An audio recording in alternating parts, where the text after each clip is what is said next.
About 8 days after Jesus said these things, he took Peter, John, and James and went up on a mountain to pray. As he was praying, the appearance of his face changed, and his clothes flashed white like lightning. 2 men, Moses and Elijah, were talking with him. They were clothed with heavenly splendor and spoke about Jesus' departure, Exodus, which he would achieve in Jerusalem. Peter and those with him were almost overcome by sleep, but they managed to stay awake and saw his glory as well as the 2 men with him. As the 2 men were about to leave Jesus, Peter said, "Master, it's good that we're here. We should construct 3 shrines, one for you, one for Moses, and one for Elijah." But he didn't know what he was saying. Peter was still speaking when a cloud overshadowed them. As they entered the cloud, they were overcome with awe. Then a voice from the cloud said, "This is my son, my chosen one. Listen to him." Even as the voice spoke, Jesus was found alone. They were speechless, and at the time told no one what they had seen. The next day, when Jesus, Peter, John, and James had come down from the mountain, a large crowd met Jesus.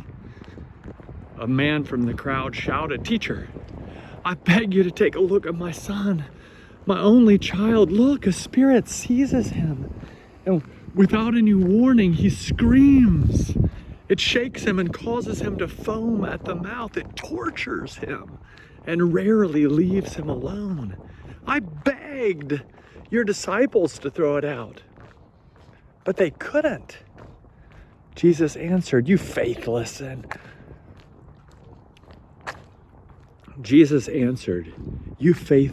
crooked generation, how long will I be with you and put up with you? Bring your son here." As he was coming, the demon threw him down and shook him violently. Jesus spoke harshly to the unclean spirit, healed the child, and gave him back to his father. Everyone was overwhelmed by God's greatness. While everyone was marveling at everything he was doing, Jesus began to speak first to his disciples. "Take these words to heart. The human one is about to be delivered into human hands." They didn't understand this saying. Its meaning was hidden from them, so they couldn't grasp it, and they were afraid to ask him about it. An argument arose among the disciples about which of them was the greatest. Aware of their deepest thoughts, Jesus took a little child and had the child stand beside him.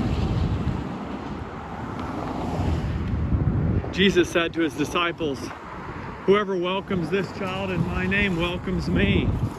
Whoever welcomes me welcomes the one who sent me. Whoever is least among you all is the greatest." John replied, "Master, we saw someone throwing out demons in your name, and we tried to stop him because he isn't in our group of followers." But Jesus replied, "Don't stop him, because whoever isn't against you is for you." As the time approached when Jesus was to be taken up into heaven, he determined to go to Jerusalem.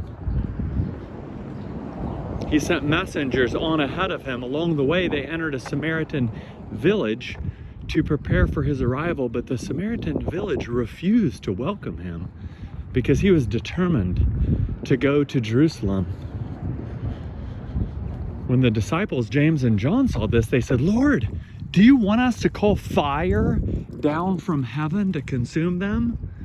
But Jesus turned and spoke sternly to them, and they went on to another village. As Jesus and his disciples traveled along the road, someone said to him, "I will follow you wherever you go."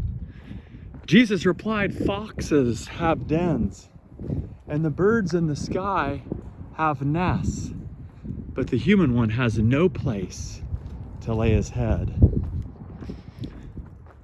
Then Jesus said to someone else, "Follow me." He replied, "Lord, first let me go and bury my father." Jesus said to him, "Let the dead bury their own dead, but you go and spread the news of God's kingdom." Someone else said to Jesus, "I will follow you, Lord, but first let me say goodbye to those in my house." Jesus said to him, "No one who puts a hand on the plow and looks back is fit for God's kingdom." After these things, the Lord commissioned 72 others and sent them on ahead in pairs to every city and place he was about to go. He told them, Jesus said to them, "The harvest is bigger than you can imagine, but there are few workers. Therefore, plead with the Lord of the harvest to send out workers for his harvest. Go, be warned, though, that I'm sending you out as lambs among wolves. Carry no wallet, no bag, and no sandals. Don't even greet anyone along the way. Whenever you enter a house, first say, 'May peace be on this house.' If anyone there shares God's peace, then your peace will rest on that person. If not, your blessing will return to you. Remain in this house, eating and drinking whatever they set before you, for workers deserve their pay. Don't move from house to house. Whenever you enter a city and its people welcome you, eat what they set before you. Heal the sick who are there and say to them, 'God's kingdom has come upon you.' Whenever you enter a city and the people don't welcome you, go out into the streets and say, as a complaint against you, 'We brush off the dust of your city that is collected on our feet.